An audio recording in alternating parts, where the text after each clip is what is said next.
भारत के राष्ट्रपति 2022। द्रौपदी मुर्मू भारत की पहली आदिवासी राष्ट्रपति चुनी गईं। देश की शीर्ष पद संभालने वाली दूसरी महिला। राष्ट्रपति चुनाव 2022 परिणाम। द्रौपदी मुर्मू 25 जुलाई को भारत के 15वें राष्ट्रपति के रूप में शपथ लेंगी। राष्ट्रपति चुनाव 2022। झारखंड की पूर्व राज्यपाल द्रौपदी मुर्मू होंगी अगली राष्ट्रपति। इस बड़ी कहानी के शीर्ष 10 बिंदु इस प्रकार हैं। 1. द्रौपदी मुर्मू को 3 राउंड की मतगणना के बाद कुल मत मूल्य का 64.03% मत प्राप्त हुआ। यशवंत सिन्हा 35.97% के साथ समाप्त हुए। सुश्री मुर्मू को 6,76,803 के मूल्य के साथ 2,824 वोट मिले। श्री सिन्हा को 3,80,177 के मूल्य के साथ 1,877 वोट मिले। एक जीत के लिए 5,43,000 का मान आवश्यक है। 2. प्रधानमंत्री नरेंद्र मोदी, उनके मंत्रिमंडल के वरिष्ठ सदस्यों और भाजपा प्रमुख जेपी नड्डा के साथ सुश्री मुर्मू को बधाई देने गए। मिठाइयों और रंगीन आदिवासी नृत्यों के साथ पूरे देश में जश्न मनाया गया। 64 साल की उम्र में सुश्री मुर्मू आज़ादी के बाद पैदा होने वाली सबसे कम उम्र की और भारत की पहली राष्ट्रपति होंगी। 3. श्रीमती द्रौपदी मुर्मू जी एक उत्कृष्ट विधायक और मंत्री रही हैं। झारखंड के राज्यपाल के रूप में उनका उत्कृष्ट कार्यकाल रहा है। मुझे यकीन है कि वो एक उत्कृष्ट राष्ट्रपति होंगी जो सामने से नेतृत्व करेंगी और भारत की विकास यात्रा को मजबूत करेंगी, पीएम मोदी ने ट्वीट किया। 4. मैं श्रीमती द्रौपदी मुर्मू को राष्ट्रपति चुनाव 2022 में उनकी जीत पर दिल से बधाई देता हूं।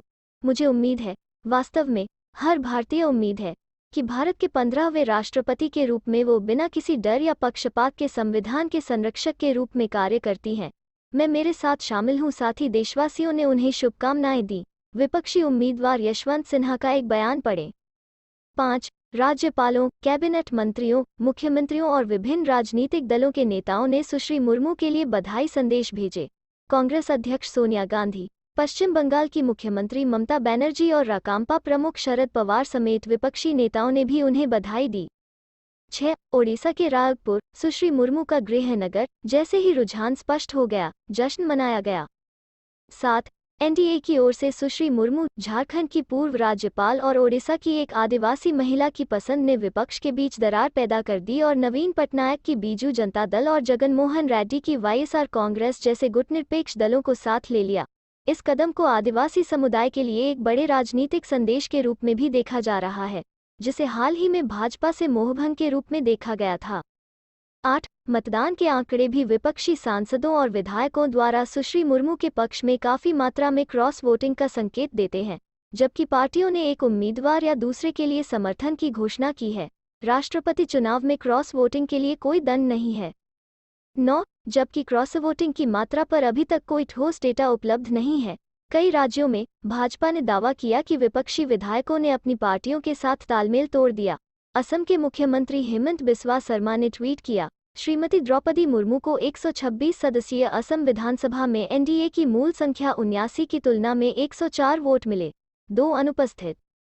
10. राष्ट्रपति चुनाव का विजेता वो उम्मीदवार नहीं होता जिसे केवल सबसे अधिक वोट मिलते हैं, बल्कि वो होता है जो एक कोटा पार करता है।